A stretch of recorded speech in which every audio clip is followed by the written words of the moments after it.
서울광역방송센터입니다. 47만 국군을 지휘 통솔할 이재명 정부 첫 국방부 장관 후보자에 예전엔 방위병이라고 했죠.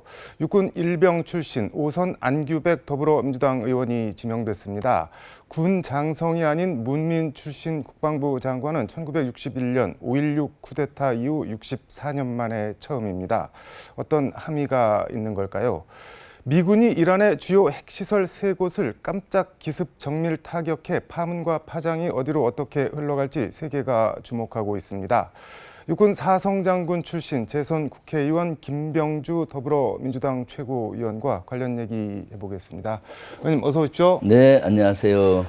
미드나이트 햄머, 미군이 한밤의 망치 이런 작전명을 붙였는데 이란 입장에서는 진짜 아닌 밤중에 홍두깨격으로 얻어맞은 기억인데 전체적으로 어떻게 보셨나요, 이번 폭격? 네, 이번 폭격은 사실 예고가 됐었잖아요. 이스라엘이 이란의 핵시설을 공격을 여러 번 했는데 지하 한 80m에 있는 시설에 대해서는 이스라엘에서는 그걸 제거할 수 있는 무기가 없었거든요. 그러니까 미국이 갖고 있는 벙커버스터 GBU-57 정도래야 가능하기 때문에 미국에 계속 거기만이라도 포로도 그 지역만이라도 타격해달라 요청이 있었고요. 미국은 아마 수개월 전부터 그런 계획을 짰던 걸로 확인이 됐습니다. 네. 벙커버스터 이게 뭔가요, 그런데? 벙커버스터는 실질적으로 지하 갱도 같은 거를 타격하기 위한 무기체계죠. 그러니까 지하를 어느 정도 뚫고 들어가서 지하 시설을 파괴하는 무기체계고요. 거기에는 종류가 많아요. 지하 몇 메타까지 파괴할 수 있느냐 이런 거니까요. 그중에 가장 큰 위력이 있는 것이 GBU-57 미국이 갖고 있는 것은 지하 한 60m까지 파고 들어가서 파괴할 수 있는 무기체계죠. 네. 이게 무슨 폭탄이 드릴이 달린 것도 아니고 그게 어떻게 땅속에 들어가서 터지는 건가요? 그것은 탄두에 특별 재질이 해서 충격에도 이것이 실제 견딜 수 있게 하고 또 이 들어가는 것은 자율학화 속도와도 관계가 있습니다. 탄 무게와도 관계가 있고 그래서 그런 걸로 하면은 이렇게 실질적으로 지하를 뚫고 이렇게 들어갈 수 있죠. 뚫고 들어가서 목표 지점에 도착할 때까지는 안 터지는 건가요? 네네. 거기도 시한 장치가 있어서 지연 신간에서 초를 입력을 합니다. 100분의 1초, 100분의 2초 이 깊이에 들어가는 거에 따라서 할 수가 있거든요. 그래서 예를 들면 요새는 그러한 탄들이 많이 발전이 돼 있어서 지상 10m 건물에 4층에 누구를 제거해야 되겠다면은 4층까지 뚫고 들어가서 4층에서 폭파할 정도의 능력을 갖추고 있어요. 그러니까 10층짜리 빌딩인데 4층에서 터뜨리겠다 하면은 통과해서 4층에서 터지게? 네, 왜냐하면 층별로 콘크리트 두께가 있잖아요. 그 두께를 계산하면 뚫고 들어가는 속력해서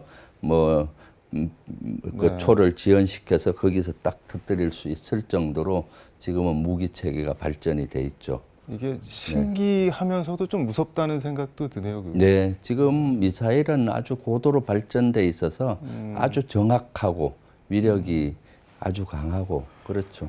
근데 이란 그 지하 핵시설이 지하 80m 정도에 있다고 말씀을 하셨는데 미군이 가진 벙커버스터 그게 한 60m 정도 뚫고 들어간다고 하는데 20m 정도 차이가 나는데 타격을 입은 건가요? 어떻게 된 건가요? 저는 충분히 80m까지 들어갔으리라고 봐요. 왜냐하면 이거를 첫 발을 쏘고 나면은 이게 뚫리잖아요. 뚫리면서 그 위에 다시 시차로 또 엮고 또 그다음 시차로 들어가면은 첫 탄은 60m 정도 들어가지만은 두 번째 탄은 이 흙이나 이런 것들이 약해지잖아요. 그 폭발을 하면은 그럼 다시 한 70m, 다시 한 90m 이런 식으로 들어갈 수가 있거든요. 그럼 같은 자리에 3발을 때린 건가요? 네. 거의 같은 자리죠. 한 1m 반경 내에. 거기 보니까 위성 사진에 보니까 한 1, 2m 사이에 이렇게 했더라고요. 그리고 그 탄 위력 자체가 원체 한 2톤 이상 되잖아요. 탄두 무게가. 그러면은 그 안에서 폭발한 위력이 엄청납니다. 그러니까 한 1, 2m 옆에 터뜨린다고 해도 같은 공간에 터뜨릴 수 있는 그럴 정도로 정밀성을 갖고 있는 거죠. 이란은 우리 크게 타격 입은 거 없다. 지상 시설물 좀 뭐 망가진 것밖에 없다 그렇게 얘기하는데 그거는 일종의 그러니까 허장성세인 거네요. 저는 그렇게 보고 있습니다. 미국은 네. 이스라엘은 오래 전부터 그 시설에 대해서 주목을 하고 있었고 그렇기 네. 때문에 지하 몇 메타에 있는지 정확히 위치라든가 이런 정보는 갖고 있었을 겁니다. 그러면은 정확히 그 지점까지 폭파할 수 있는 능력은 있고요. 그래서 어느 정도 상당한 그러한 피해가 있지 않았나 싶습니다. 근데 이게 트럼프 대통령이 이란에 14일 동안 뭐 휴전 협상할 시간 주겠다 해놓고 이틀 뒤에 바로 폭격을 해버렸는데 네. 이거는 어떻게 보면 속인 거 아닌가요? 원래 이렇게 하는 건가요? 일반적으로 보면 속였다고 볼 수 있지만 군사학에서는 그 정도는 기만전술로 볼 수가 있습니다.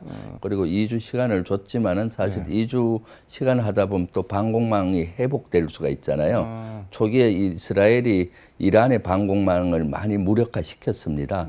군사학적으로 보면은 기습과 기만으로 왔다 이렇게 기습과 기만은 뭐 종이 한 장 차인 건가요? 네네. 예. 근데 공습 직후에 이제 이란과 이스라엘이 트럼프 대통령 주재로 휴전을 발표를 했는데 이것도 깜짝 휴전인데 이게 결국 그러면 트럼프가 미군이 가진 무력을 이용해서 무력 시위 벌여서 이란 최고 지도자 호메이니한테 정권 붕괴 당할래, 핵 무기 개발 포기할래 이렇게 그냥 어떻게 보면은 윽박질러서 원하는 거를 관찰해서 얻은 거 아닌가요? 이스라엘의 보복도 못하게 하고. 네, 제가 봤을 때 이 전쟁 자체가 네. 이란의 핵 개발을 저지하기 위한 거지 않습니까? 네. 그래서 이스라엘과 미국 입장에서는 소기의 목적은 달성됐다고 보고요. 이스라엘의 주요 핵시설이 파괴가 됐기 때문에 사실은 이걸 다시 재건하는 데는 오랜 시간이 걸리기 때문에 미국 입장에서도 어느 정도 소기의 목적은 달성했다 볼 것 같고 이란의 입장에서 보면은 이것을 또 장기전으로 갖고 가다 보면은 훨씬 더 피해가 많이 생길 수가 있잖아요. 그리고 또 정권 자체가 붕괴될 수가 있고 그래서 적절한 지점에서 휴전을 응한 것 같아요. 이제 그렇게 되면은 이제 본격적으로 미국과 이란이 다시 핵 협상 테이블에서 논의가 될 걸로 보입니다. 트럼프 대통령이 북한 핵시설이나 무기에 대해서도 이란과 비슷한 방법으로 혹시 나올 수가 있을까요? 그런데? 그거는 쉽지는 않을 것 같아요. 그렇지만은 뭐 전혀 가능성을 배제할 수는 없죠. 그래서 쉽지 않다는 이유는 이미 이란과 북한은 차이가 많잖아요. 이란은 아직 핵을 보유하지 않았고 북한은 실질적으로 이제 핵을 가지고 있는 걸로 지금 알려지고 있지 않습니까? 네. 그리고 주변 중국과 러시아가 바로 북한과 붙어 있고 그렇기 때문에 한반도에서는 쉽지는 않을 것이다. 그럼에도 불구하고 2017년, 18년도 트럼프 일기 때 초기에 그때 북한이 핵실험하고 했을 때 있었거든요. 그때 트럼프 대통령은 북한을 공격해서라도 핵 무력화, 핵 비핵화를 시키겠다는 의지를 가지고 전쟁 준비를 한 적이 있어요. 그때 최고조로 이렇게 긴장이 고조됐다가 평창 동계올림픽 때 문재인 정부의 노력으로 평화의 물꼬가 터지면서 그 전쟁의 위협은 줄어들었던 그 선례가 있죠. 그렇기 때문에 이번에 한반도 사항은 전혀 다른 사항이고 그런 일이 있어서는 안 되겠지만은 트럼프는 이번에 성공을 했기 때문에 또 그런 유혹을 받을 수 있지 않겠나 하는 저는 우려를 하고 있어요. 근데 이게 뭐 제가 미국 시스템을 잘 몰라서 그런 것도 있고 흔히 뭐 대통령이 군 최고 통수권자라고 하는데 트럼프가 북한 치자 이렇게 결정하면은 그 따라가서 쳐야 되는 건가요? 그러면 아니죠. 그것은 만약 북한을 치게 되면 전쟁으로 확대될 거 아닙니까? 우리로서는 그렇게 응할 수가 없는 거죠. 1994년도에도 그 당시 미국 대통령이 영변 핵시설을 공격하려고 할 때 그때 김영삼 대통령이 반대해서 못했던 것이고요. 2018년도 그때도 제가 2017, 18년도 연합사 부사령관 할 때 미국은 전쟁을 불사하고라도 북한을 비핵화하겠다는 의지를 가지고 전쟁 준비를 했었죠. 사전에 협의 같은 거는 어쨌든 해오는 모양이네요, 저희한테, 우리한테. 우리가 미리 정보를 알 수가 있잖아요. 한미 연합사에서 같이 근무를 하니까. 그래서 문재인 정부에서 전쟁은 안 된다 하고 그때 문재인 대통령께서도 단호하게 얘기하고 미국하고 평화의 길을 모색하자 해서 북한을 설득시켜서 평화의 대화의 창으로 나오게 했던 것이고요. 그래서 우리도 사실은 트럼프 대통령을 설득시켜서 북한하고 긴장을 낮추면서 어떤 평화의 어떤 물꼬를 트어야 되겠죠. 네. 알겠습니다. 이 얘기는 이 정도로 하고, 사실 의원님도 유력한 국방부 장관 후보자로 계속 거론이 돼서 묻기가 네. 좀 조심스러운데, 네. 지금 64년 만에 문민 출신 국방부 장관 후보자 안규백 의원이 네. 지명이 됐는데, 이게 어떤 의미나 함의가 있는 건가요? 네, 뭐 저는 이번에 큰 의미가 있다고 봐요. 먼저 안규백 의원을 국방부 장관, 문미장관으로 이재명 대통령께 제일 먼저 추천한 사람은 사실 접니다. 아, 그러신가요? 물론 그 12.3 내란이 일어나고 얼마 있다가 그때 네. 그 국민의힘 측에서 그때 국방부 장관, 행안부 장관 자리가 비었으니 이건 안보 측면에서 빨리 임명하자. 그러면 우리 동의하고 대신 국방부 장관은 우리 측 행안부 장관은 국민의힘에서 좀 제의하게 한번 협상하자. 그리고 우리가 한다면은 문민 장관으로서 안규백 의원이 적격이다라고 제가 한번 그 당시 대표 이재명 대표께 말씀을 드렸고 그때 제가 봤을 때는 제 적격이었거든요. 왜냐하면 12.3 내란 구테타 친위 구테타로 인해서 군의 그 신뢰가 많이 바닥에 떨어져 있죠. 그리고 그래서 이번에는 문민 장관을 해서 구테타의 이런 근본적인 것들을 제거하고 또 군을 바로 세우는 데는 문민 장관도 뭐 괜찮다. 그런데 문민 장관이라고 다 좋은 것은 아니고 이 안규백 의원은 충분히 자격이 있어서 사실 그렇게 얘기를 한 겁니다.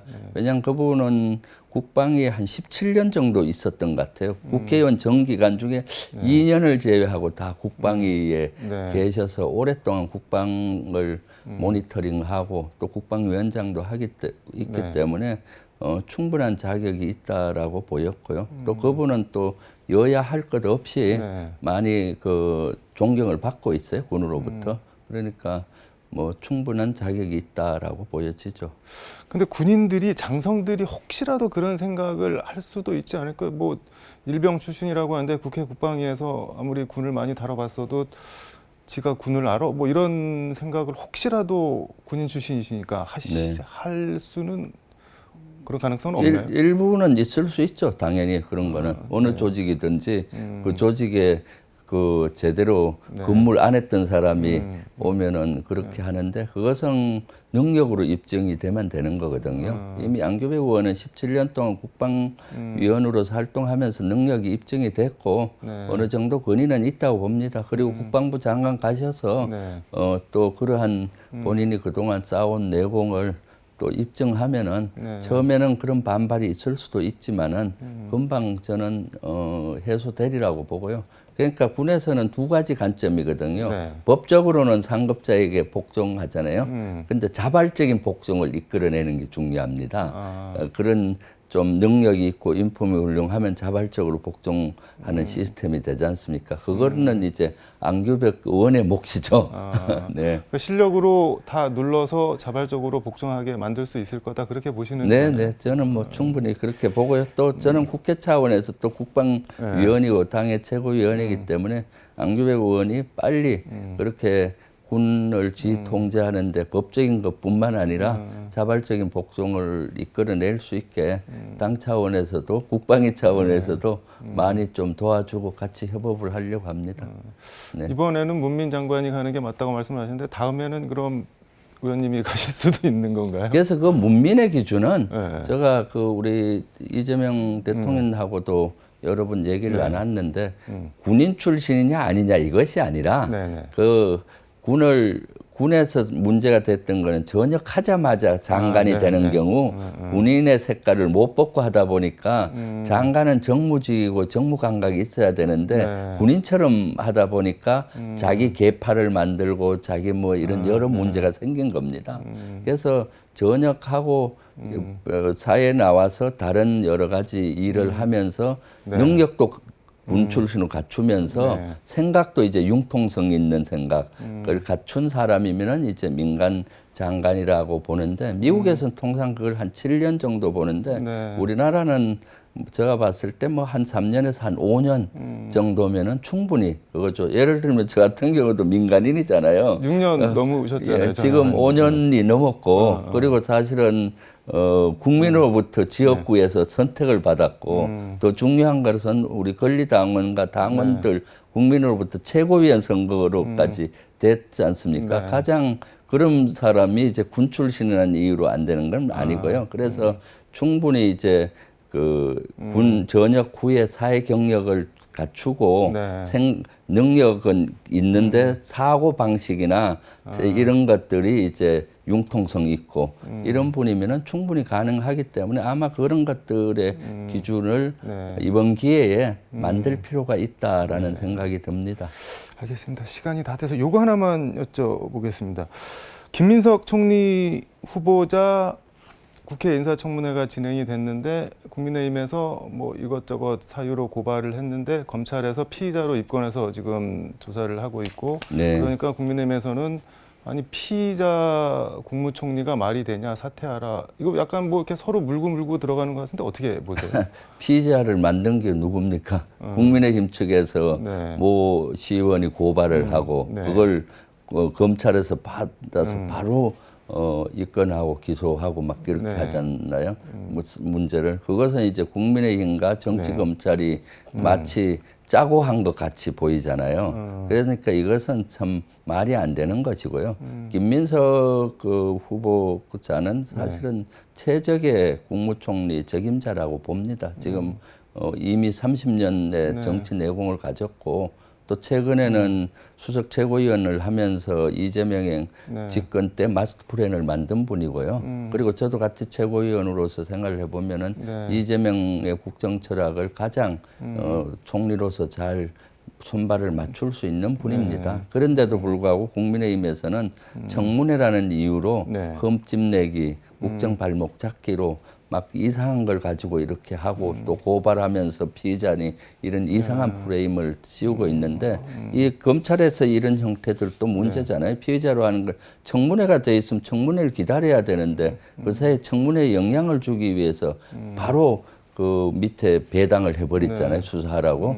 그런 것들은 문제가 많죠. 네. 근데 저는 보면서 그런 생각이 드는데 수사권 박탈 궁지에 몰린 검찰이 문재인 정부 때 조국 전 장관, 당시 장관 상대로 했던 것처럼 그 정부의 가장 유력한 인사를 수사를 하면서 뭐 수사권을 박탈하거나 검찰 개혁 뭐 이런 걸 하려고 하면 누구를 위한 검찰 개혁이냐 결국 정권 수사 못하게 하려고 하는 거 아니냐 이 프레임으로 또 가서 어떻게든 좀 저항을 해보려고 하는 거 아닌가 그런 생각도 드는데 그건 어떻게 보세요? 네, 그렇습니다. 검찰의 아주 나쁜 습관이라고 봐요. 사실은 저렇게 고발을 하더라도 바로 그 수사하는 부서를 정해서 할당하는 적이 있었나요? 그것도 청문회도 진행되는 가운데 저것은 국민의 그 손으로 뽑은 대통령이 첫 번째 인사인데 그 대통령의 인사권을 방해하는 것이고 청문회를 방해하는 것이고요.